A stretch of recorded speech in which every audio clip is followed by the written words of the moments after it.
Long Haul Larry, and I'm in the shop, and I'm going to be working on the old Black Pony today. Turbo is installed, things are done on here, and it's running and no more smoke. So that has fixed it, I guess.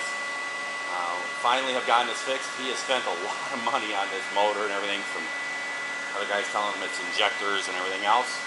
But it turns out is, you know, the air charge cooler was shot, fix that. You know, you start with the cheapest things and then you start working your way up. And I told him, this is turbo. You know, we looked inside turbo and the fins were all damaged and stuff. He said, well, it's a new turbo. And I said, well, when is it installed? He said, right before the motor blew up. When the motor blows up, things fly into the turbo. So, yeah, you got to change that. And so we changed the turbo. It's all fixed, I guess. No more smoke. I did charge this thing. I wasn't able to test it and run it when I left here and stuff.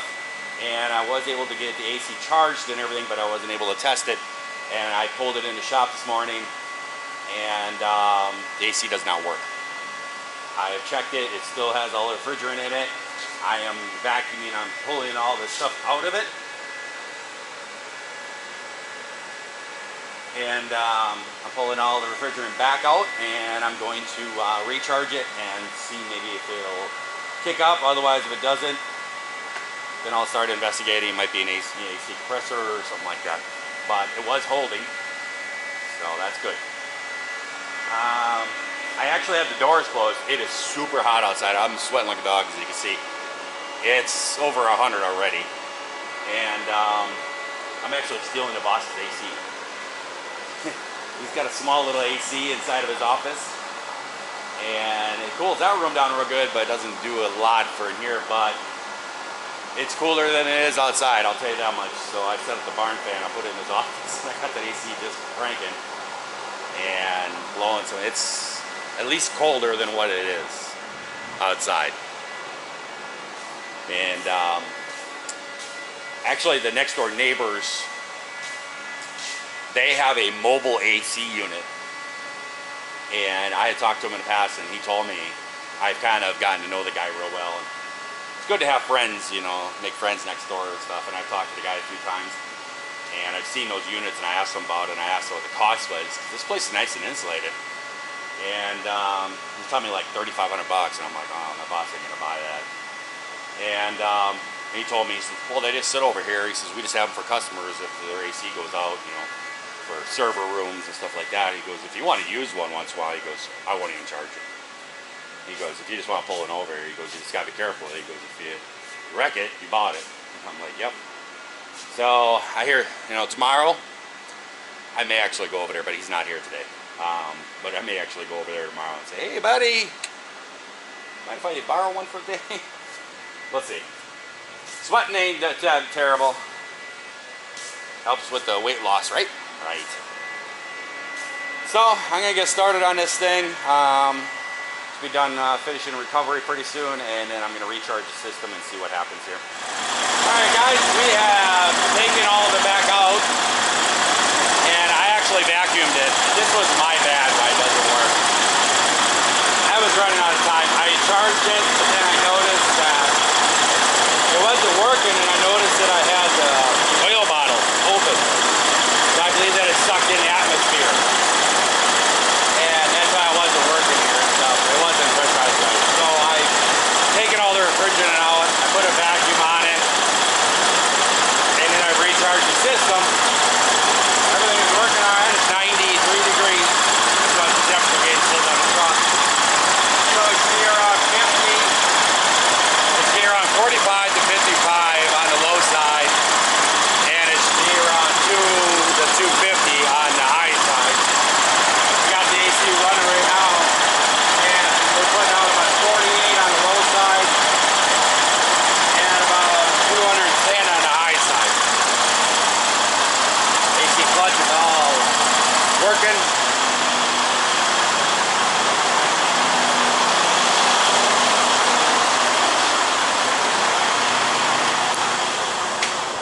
We got some really nice cold air. It's blowing really good. It's actually getting really cool inside this truck. So we're good to go. AC is fixed. This was my bad.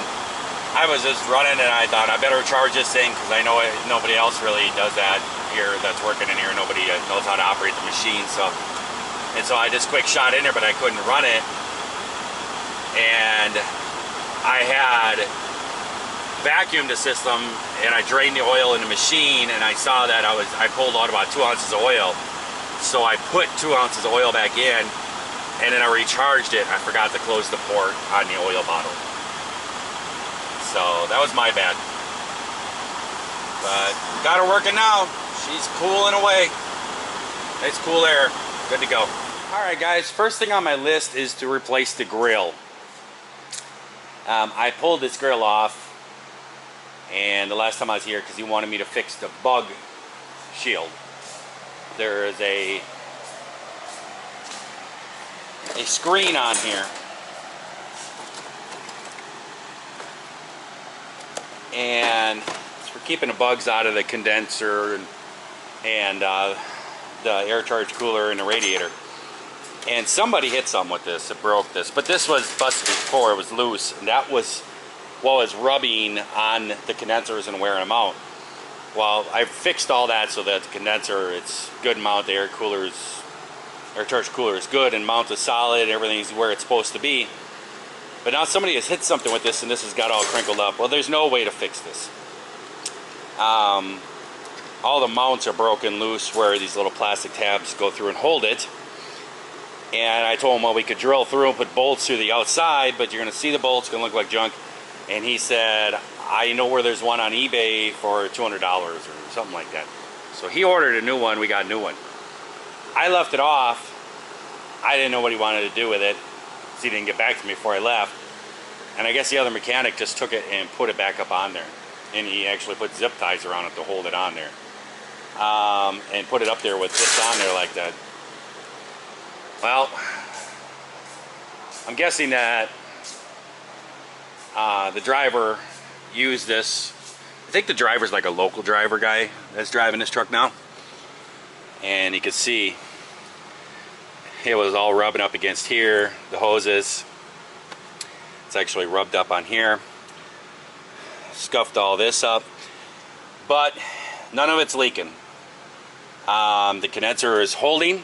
The AC is good, so hopefully it didn't wreck it.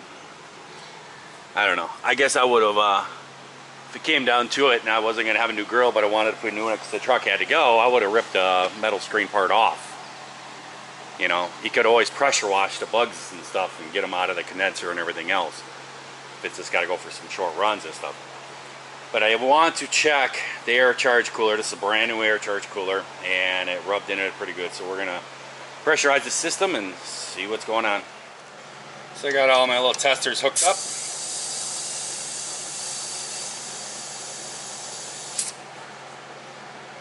It's good enough. Check for leaks, mainly up there. So I got my soapy water. I don't hear any leaks. I really want to make sure this is not leaking before I go putting this all back together. No, don't see anything. Looks like it survived. Got tore up a little bit, but looks like it survived. Well, I'm not hearing any leaks. Not losing any pressure. That's good. And I'm actually glad I took this back apart again anyways, because the inside of this rubber here, it's pretty dirty. It needs to be cleaned out. You got to clean these rubber hoses when you put them back together. And also this here. See, look at this. This is all just corrosion and stuff. This has got to be clean because there's no way to test this afterwards. Once this is reconnected, you can't test if there's any kind of leak here. You got to clean these fittings. You got to clean inside these pipes. This has got to be fresh, clean air. This goes into the turbo, and if you're throwing junk in there and everything else, it's going to wreck your turbo. So I'm going to get some sandpaper, clean all that up, get some brake cleaner, some rags, clean everything up, put everything back together. Alright guys, we are ready to put this grill back on. Everything's been tested, everything is good. Basically, it's held in the center with double-sided tape. the way it is from the factory. It's got a piece of double-sided tape here, and then there's clips. There's little slits. There's 4 of them. And there's little clips that fit down in there and they snap into place, and then the double-sided tape kind of keeps it from vibrating.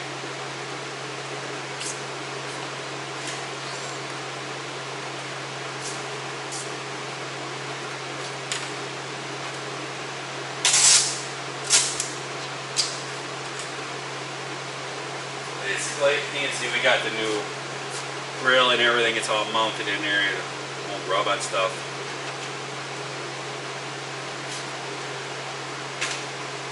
Basically what we do is just kind of line it up. Little clips, they fit into those holes. Kind of wiggle them in and snap down into place. And you just press that down on there to get that double-sided tape seat on there, and that makes it all fit all around here real nice. Then there's 4 screws.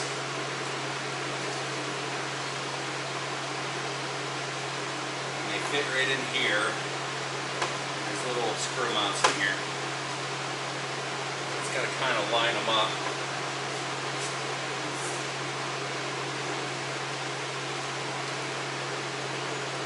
Kind of a booger.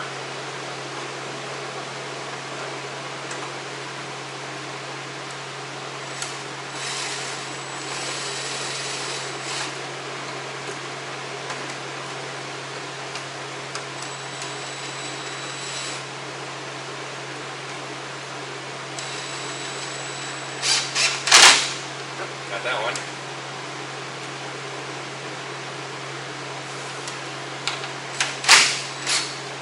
Want it all the way tight. Still wiggle it around. And I put anti-seize on these, of course.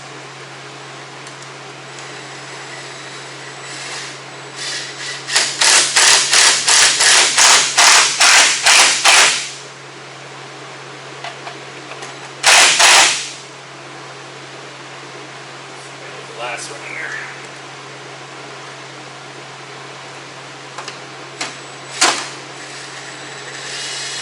Yep.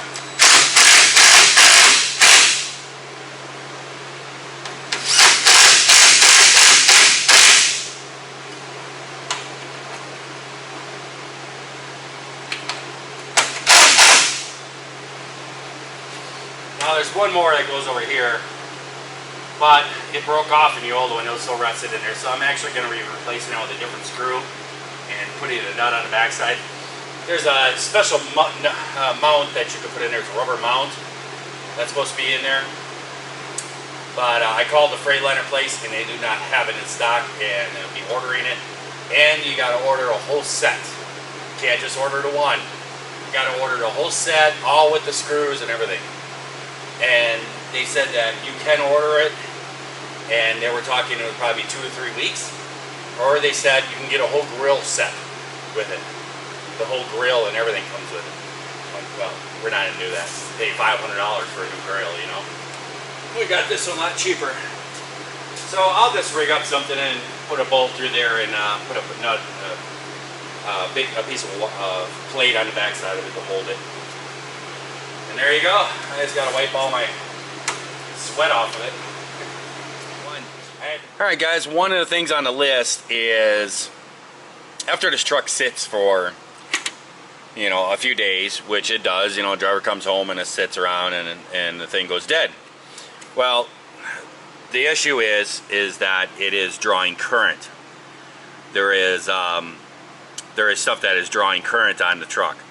Well, one of the things is the inverter, which is located up in there. And what this truck has is, it's called a dead man switch, and it's right here.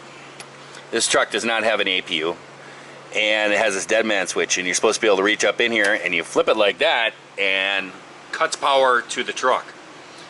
The problem is I guess the dead man switch hasn't been working for a while, and so the truck sits out here for a few days or sits someplace. The driver goes home for a few days or whatever, and he goes out there and guess what? Batteries are dead.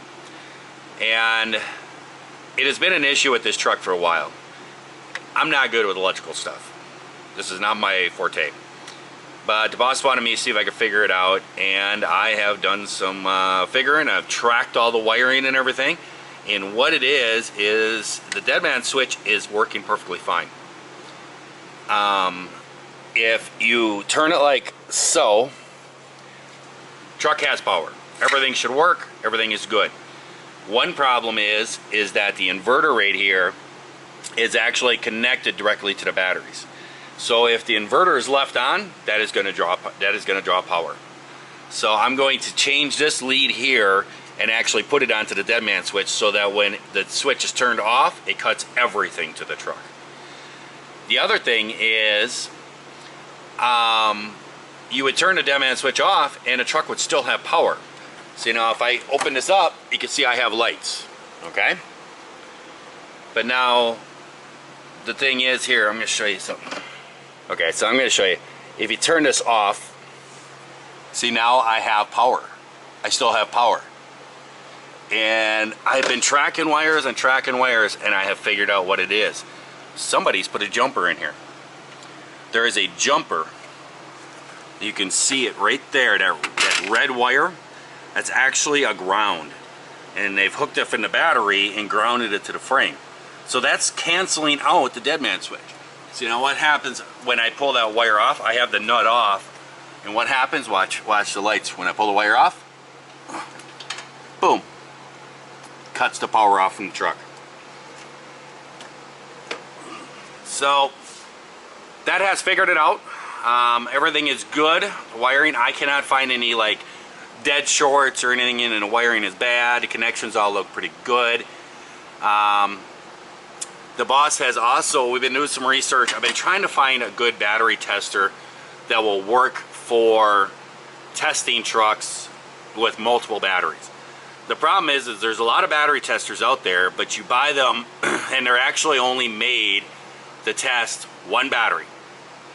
And the thing is that to test the batteries in the trucks, you have to unhook all these batteries and test them each individually. That sucks, okay? I ain't got time for that. So I've been doing some research, and with talking with Thermo King Bob, I'm not a real electronic guy, but he has told me Midtronics. Midtronics is the company to go with, and I did some research. I actually talked with this company. I actually talked to them about being sponsored with them too, and if they would sponsor some stuff, and they never did get back to me, so I'm giving them a plug anyways, I guess. But Midtronics, and this is the model number that they recommended for trucks. And you could test all 4 batteries in the truck, plus test the starter, plus test the alternator. You get to charge the whole, you get to check the whole electrical system in the truck. So the way that you do that is, right now I have everything off. There's no load on here whatsoever. You cannot have a load onto the electrical system while you're testing the batteries.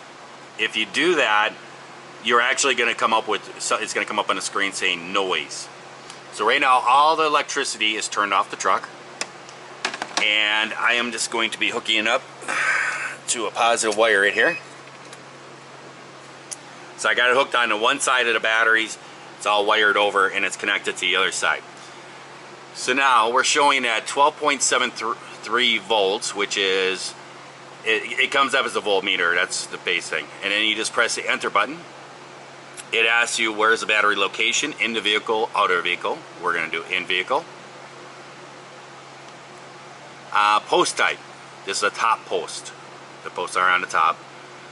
You can do side post or the jump start post, which is up on the frame. We're going to do top post. Application. Well, this is commercial 4D, 8D. So that's, we're going to choose for that one. You can do automotive, motorcycle, marine, truck group 31, all this stuff. Number of batteries, we have 4. 4 batteries, enter.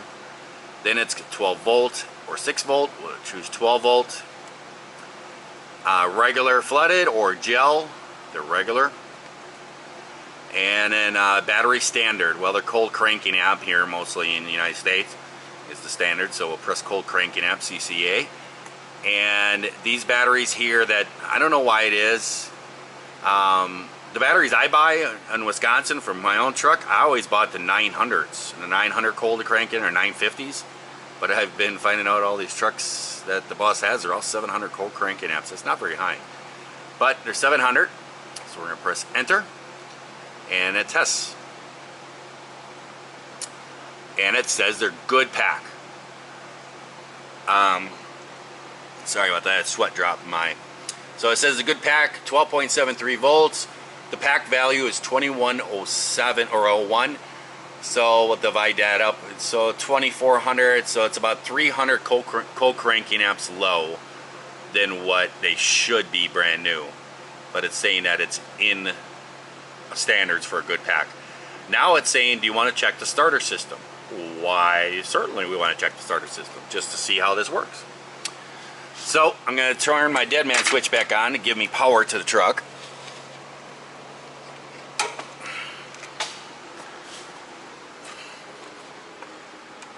And this thing has like a 15-foot cord, so you can climb around in here. Okay, so now it's saying that you want to check the starter system. Press enter for a test. I gotta wait for it to come back up. There we go. Press enter. It says start engine. And just press the air button.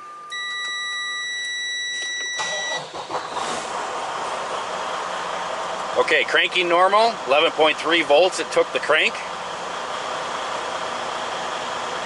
And the time was 1.17 seconds. It says it's good. Now you can test the charging system. Press enter. Checking for alternator output, it says.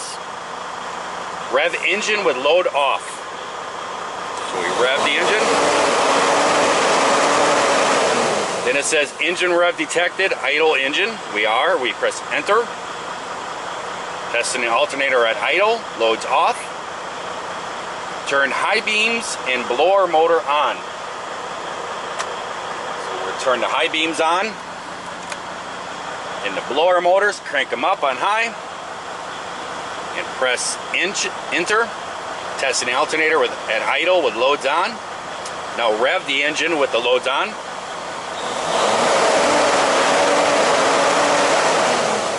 Engine rev detected, idle engine. Press enter.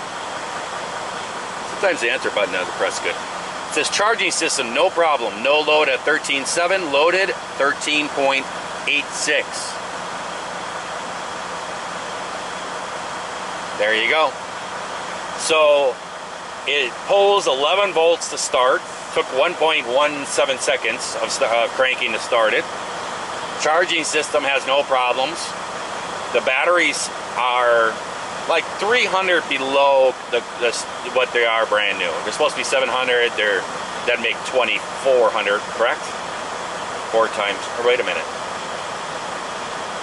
No, so 7 would be 14, it'd be 2800. So they're 700 low. That's my book. That's kind of low, but this thing is saying they're okay. They're within tolerances.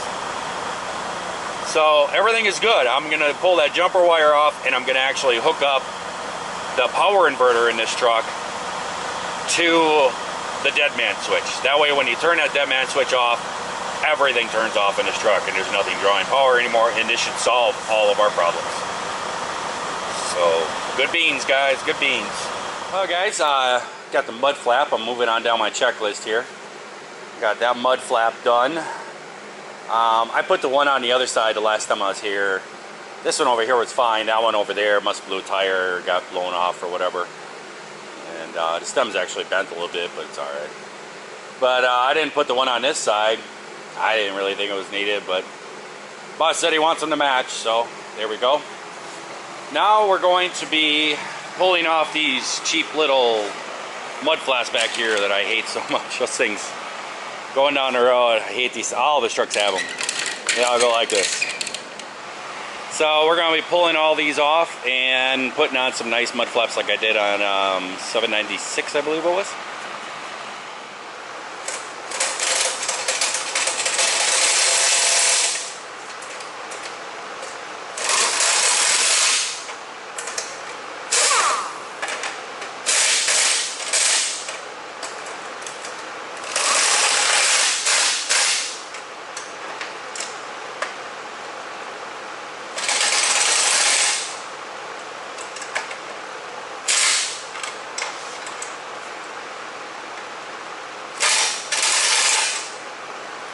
Here we go, guys. There's one done. There's no cap on these. These are good mud flaps though. Nothing wrong with those. I took the reflective piece off the old mud flap because you really should have some reflective. I thought about waiting and just getting a sticker, because you can buy those as stickers and just sticking it on here. Because if you park someplace at night, everything's black back here. Somebody comes around the corner, the lights hit that. You're supposed to have those. That's why trailers, everything, you're supposed to have reflective, so that when the light hits it, it shines up. So you should have some on your back mud flaps. I thought about just getting a tape and stuff, but I don't have any, and I think this truck's leaving tomorrow. And that's just fine. That'll work just fine. So now I'm just gonna do the other side. Well guys, we're all done with our list. There's a couple things that I don't think need to be fixed. I'm gonna test drive it, see what I think. Talking with the boss, he was just like, well, test drive it, and if you don't think so, then don't worry about it. So we're gonna take her out for a spin, check everything out, make sure everything's working correctly, and we're done.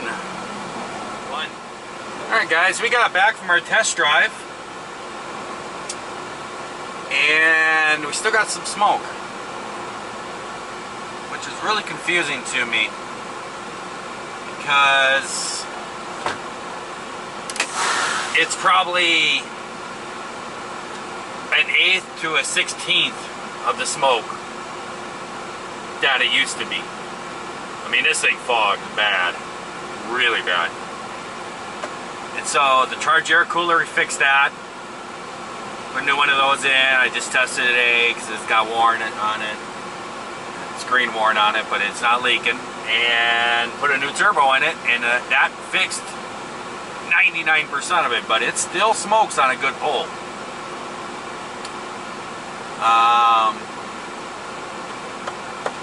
Kind of wondering if a valve isn't seating right, if an exhaust valve isn't seating right, or even a broken ring. Could be something like that. Do have a shake to it. I believe it's a front tire. I gotta take a look at it quick. That's why I pulled it back in. Nothing I can do about that right now, but I just want to check it out so I can make notes of what needs to be done to the truck yet, and let the boss know how the test drive went. So I'm gonna let you guys go. I hope everyone out there is having themselves a great day, great night as they're watching this here video, and if you're not, certainly just try that all over again tomorrow. I'll catch you guys later. Bye.